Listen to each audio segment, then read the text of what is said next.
నాగార్జున సాగర్ గేట్లు తెరుచుకోవడంతో పర్యాటకుల సందడి పెరిగింది. సాగర్ అందాలు చూసేందుకు పర్యాటకులు పోటెత్తారు. అక్కడి పరిస్థితిని మా ప్రతినిధి విజయభాస్కర్ అందిస్తారు. నాగార్జున సాగర్ని చూడటానికి పర్యాటకులు భారీగా తరలి వస్తూ ఉన్నారు. వరుసగా రెండవ రోజు కూడా దిగువకు నీటిని విడుదల చేస్తున్నారు. క్రస్ట్ గేట్ల అందాలను చూడటానికి, వాటర్ ఫ్లోని చూడటానికి పర్యాటకులు వస్తున్నారు. ఒకసారి వారితో మాట్లాడే ప్రయత్నం అయితే చేద్దాం.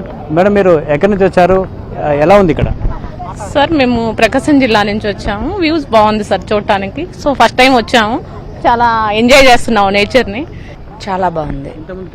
ఎప్పుడు రాలే, ఫస్ట్ టైం ఇది. ఇంతవరకు ఎప్పుడు చూడలేదు, ఇదే ఫస్ట్ టైం.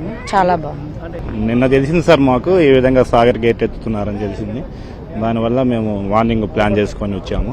చాలా ఎగ్జైటింగ్ ఉంది, చాలా ఆనందంగా ఉంది. ఈ ప్రకృతి 2 సంవత్సరాల తర్వాత నుండి గేట్ ఎత్తారు. బాగా దూరం నుంచి వచ్చాము. కొన్ని సెక్యూరిటీ ప్రొవిజన్స్ చేస్తే బాగుంటుందని అనుకుంటున్నాం. ఇప్పుడు ట్రాఫిక్ ఎక్కువ మంది వస్తారు చూడడానికి వచ్చినప్పుడు కొంచెం సేఫ్టీ ప్రికాషన్స్ పిల్లలు చాలా అంటే చాలా లాస్ట్ టైం కంటే ఈ టైం చాలా ఎగ్జైటింగ్గా ఉంది చూడటానికి. మేము ఇక్కడ పిడుగురాల నుంచి వచ్చాము. మొన్న సాయంత్రమే దిగువకు నీటిని విడుదల చేస్తామని ఒక ప్రకటన వెలువడిన నేపథ్యంలో నిన్న వాటర్ క్రస్ట్ గేట్లు తెరుచుకున్న సమయానికే పర్యాటకులు భారీగా చేరుకున్నారు. ఈ దృశ్యాలన్నీ కూడా తమ సెల్ ఫోన్లో బంధిస్తున్న పరిస్థితి చాలా స్పష్టంగా కనపడుతోంది. మరోవైపు పోలీసుల బందోబస్తు కూడా పెరిగింది. ఎక్కడ కూడా నీళ్ల వైపు వెళ్లకుండా వాటర్